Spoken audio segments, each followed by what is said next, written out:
Hello everyone, welcome to our YouTube channel keep it simple. आज के video में हम बात करेंगे जी एंटरटेनमेंट की, जिनके खिलाफ इंडसइंड बैंक ने 83 करोड़ के लोन डिफॉल्ट के मामले में एनसीएलटी में इंसॉल्वेंसी की पिटीशन फाइल की है। तो इस टॉपिक को हम इस वीडियो में डिटेल में डिस्कस करेंगे और ये भी बात करेंगे कि क्या आपको करंट प्राइस पे जी एंटरटेनमेंट का शेयर लेना चाहिए या नहीं।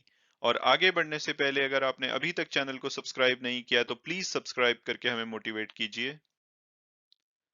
तो सबसे पहले अगर बात की जाए लेटेस्ट अपडेट की, तो इंडसइंड बैंक ने फ्राइडे को एनसीएलटी को अप्रोच किया था और उन्हें बोला था कि भाई आप जी एंटरटेनमेंट के अगेंस्ट जो इंसॉल्वेंसी प्रोसीडिंग्स है उसको इनिशिएट कीजिए, क्योंकि इन्होंने हमारे एक लोन पे डिफॉल्ट किया है।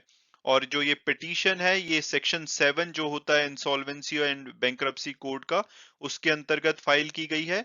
जो सेक्शन 7 है वो ये कहता है कि अगर किसी फाइनेंशियल क्रेडिटर को के खिलाफ 1 करोड़ या इससे ज्यादा का डिफॉल्ट हुआ है तो वो एनसीएलटी को अप्रोच कर सकता है इंसॉल्वेंसी को इनिशिएट कराने के लिए। और इनके हिसाब से जो जी एंटरटेनमेंट है, उन्होंने इनके 83 करोड़ के लोन को डिफॉल्ट किया है। और अब अगर बात की जाए कि भाई ये सारा मामला है क्या, तो इंडसइंड बैंक ने एक टर्म लोन फैसिलिटी दी थी सिटी नेटवर्क्स लिमिटेड को। और ये जो टर्म लोन फैसिलिटी है डेट सर्विस रिजर्व अकाउंट के अंतर्गत दी गई थी। इसका मतलब है कि इसमें जो लेंडर्स होते हैं जैसे कि बैंक वगैरह, वो अपने क्लाइंट्स को लोन फैसिलिटी प्रोवाइड करते हैं ताकि वो अपने जितने भी कर्जे हैं उनके इंटरेस्ट को टाइम से पे कर पाए इन केस उन्हें कोई कैश वगैरह के इश्यूज हैं। तो इस लोन में जब टर्म लोन फैसिलिटी दी गई थी सिटी नेटवर्क्स लिमिटेड को, तो इसमें जी एंटरटेनमेंट भी एक पार्टी था। उन्होंने इस लोन की गारंटी दी थी इंडसइंड बैंक को। और ये सिटी नेटवर्क क्या है, तो सिटी नेटवर्क जिसको कि पहले wire and wireless India limited के नाम से जाना जाता था, ये मल्टी सिस्टम ऑपरेटर है। आपको याद होगा कि 90s में जब ये टाटा स्काई वगैरह इतने फेमस नहीं हुए थे, तो एक सिटी केबल होता था, तो वही सिटी नेटवर्क्स अब हो चुका है। जो कि पहले सिटी केबल था, ये केबल सर्विसेज प्रोवाइड करते हैं लगभग भारत के 580 लोकेशंस पे, और इनका हेडक्वार्टर उत्तर प्रदेश में है। और ऐसा बताया जाता है कि इनकी फाइनेंशियल पोजीशन बहुत ज्यादा खराब चल रही है, हालांकि ये भी एक लिस्टेड कंपनी है और पिछले काफी क्वार्टर से लगातार लॉस इनकर कर रहे हैं। और ऐसा माना जाता है कि ये अपने वेंडर्स को 1600 करोड़ रुपए से भी ज्यादा ओ करते हैं। तो इन्होंने 400 करोड़ का जो इंडसइंड का लोन था उस पर डिफॉल्ट किया। तो एग्रीमेंट के चलते इंडसइंड बैंक ने एक नोटिस दिया था जी एंटरटेनमेंट को कि भाई आप जो भी अमाउंट ड्यू है उसको पे कीजिए। ये नोटिस अक्टूबर 2020 में दिया गया था। हालांकि जी इसको कॉन्टेस्ट कर रहा है, यानी कि उन्होंने दिल्ली हाई कोर्ट में एक केस कर रखा है। उनका कहना है कि एज ए गारंटर जो उनकी लायबिलिटी बनती है वो सिर्फ एक क्वार्टर के इंटरेस्ट की बनती है। और इसके अलावा जो भी प्रिंसिपल जब ड्यू होगा तो एक क्वार्टर का उनको प्रिंसिपल की इंस्टॉलमेंट देनी पड़ेगी। तो उनके हिसाब से इतनी लायबिलिटी बनती है, तो उन्होंने दिल्ली हाई कोर्ट में इंडसइंड बैंक के खिलाफ एक केस कर रखा है। तो जी एंटरटेनमेंट का बोलना है कि भाई जो ये corporate insolvency resolution process start की गई है इंडसइंड बैंक ने एनसीएलटी में जो पिटीशन फाइल की है, ये ब्रीच है जो कि कंपनी की जो अपील है उसको। तो उन्होंने कहा है कि इसके खिलाफ वो अप्रोप्रिएट लीगल स्टेप्स लेंगे इंडसइंड बैंक के खिलाफ। इसके अलावा अगर कुछ और डेवलपमेंट की बात की जाए कंपनी में, तो दिसंबर 2021 में जी एंटरटेनमेंट ने अग्री किया था कि ये सोनी पिक्चर्स नेटवर्क इंडिया के साथ मर्ज करेंगे।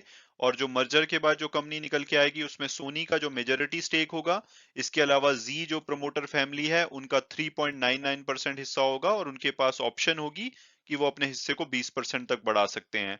हालांकि जी एंटरटेनमेंट का जो अपने सबसे बड़े इन्वेस्टर हैं जी एंटरटेनमेंट के, इन्वेस्को डेवलपिंग मार्केट फंड और ओएफआई ग्लोबल चाइना, जिनके पास बताया जाता है कि लगभग 17.88% का हिस्सा है, इनके साथ इनकी प्रॉब्लम चल रही है।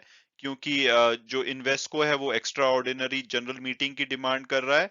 और वो चाहते हैं कि जो पुनीत गोयंका है जो कंपनी के एमडी और सीईओ हैं उनको हटाया जाए और नए जो 6 इंडिपेंडेंट डायरेक्टर हैं उनको अपॉइंट किया जाए।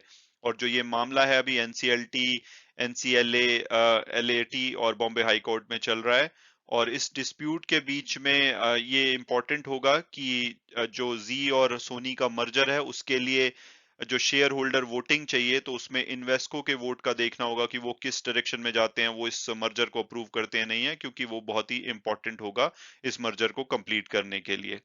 इसके अलावा पिछले महीने एक्सिस फाइनेंस, जो कि एक्सिस बैंक की एक सब्सिडरी कंपनी है, उन्होंने भी जी के और इनके प्रमोटर को सुभाष चंद्रा और पुनीत गोयंका को एक लीगल नोटिस भेजा था और उन्होंने कहा था कि इनका 146 करोड़ हमारे ऊपर ड्यू है, जो कि सोनी के साथ इनके मर्जर से पहले पे किया जाना चाहिए।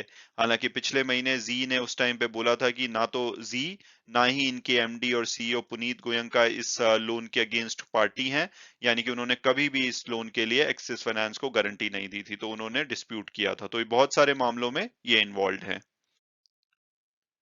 और अब अगर बात की जाए कि क्या हमें करंट प्राइस पे जी एंटरटेनमेंट का शेयर लेना चाहिए या नहीं, तो सबसे पहले अगर पास्ट परफॉर्मेंस देखी जाए तो इन्होंने 3 साल में 20% की नेगेटिव रिटर्न दी है। हालांकि पिछले एक साल में इनकी 11.5% की पॉजिटिव रिटर्न है और इसमें से जो मेन रिटर्न आई है वो इनको सितंबर में आई थी, जबकि इन्होंने अनाउंस किया था कि ये सोनी के साथ मर्जर करेंगे, तो उस टाइम इनका शेयर ऑलमोस्ट डबल हो गया था। हालांकि पिछले 3 महीने से फिर से इनके शेयर में दबाव देखा जा रहा है और 10% से ये नीचे गिरा है और फ्राइडे को भी इसमें 3% से ज्यादा की गिरावट देखी गई थी।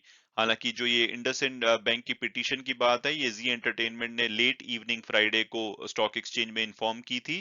तो हो सकता है कि किसी को इंटरनली पता हो, तो थोड़ा सा इनके शेयर में दबाव देखा गया था फ्राइडे को। अदरवाइज आज इसमें थोड़ा सा सेंटिमेंटल इफेक्ट देखा जा सकता है। हालांकि अमाउंट बहुत बड़ा नहीं है, लेकिन सेंटिमेंटल इम्पैक्ट देखा जा सकता है और इनका शेयर थोड़ा और गिर सकता है। और अगर हम ब्रोकरेज हाउस रिपोर्ट्स की बात करें तो 3 फरवरी को प्रभुदास लीलाधर ने एक रिपोर्ट पब्लिश करी है और इनका टारगेट 413 रुपए दिया है।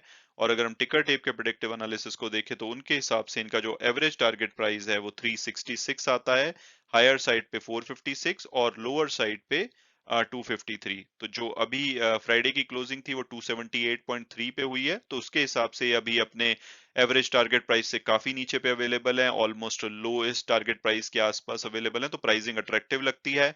और अगर इनके फंडामेंटल और पीयर्स एनालिसिस को देखा जाए तो इसका 27,000 करोड़ का मार्केट कैपिटलाइजेशन है, तो ये एक small to mid cap company है।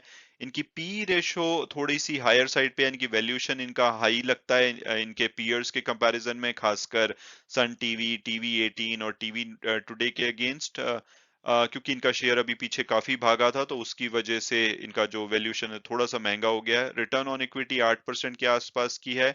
अदरवाइज डेट फ्री कंपनी है और प्रॉफिटेबल कंपनी है। तो अगर मेरी पर्सनल ओपिनियन पूछी जाए तो मुझे लगता है कि अगर आपको मीडिया स्पेस में बिलीव है तो ये शेयर काफी अट्रैक्टिव प्राइस पे अवेलेबल है। आप इसमें करंट प्राइस पे भी या किसी भी करेक्शन पे इन्वेस्ट कर सकते हैं। हालांकि ये वॉलेटाइल रह सकता है, बट इनका अगर मर्जर सोनी के साथ एज प्लान्ड गया तो आने वाले टाइम में ये काफी अच्छी रिटर्न आपको दे सकता है। और हमेशा की तरह वीडियो क्लोज करने से पहले मैं डिस्क्लेमर दूंगा कि जो भी व्यूज थे इस वीडियो में वो मेरे पर्सनल थे। अगर आप किसी भी शेयर में इन्वेस्ट करना चाहते हैं तो अपने फाइनेंशियल एडवाइजर से डिस्कस करके ही, अगर आपको कंफर्टेबल फील होता है तभी आप उसमें इन्वेस्ट कीजिए। Thanks so much for watching the video and God bless you all.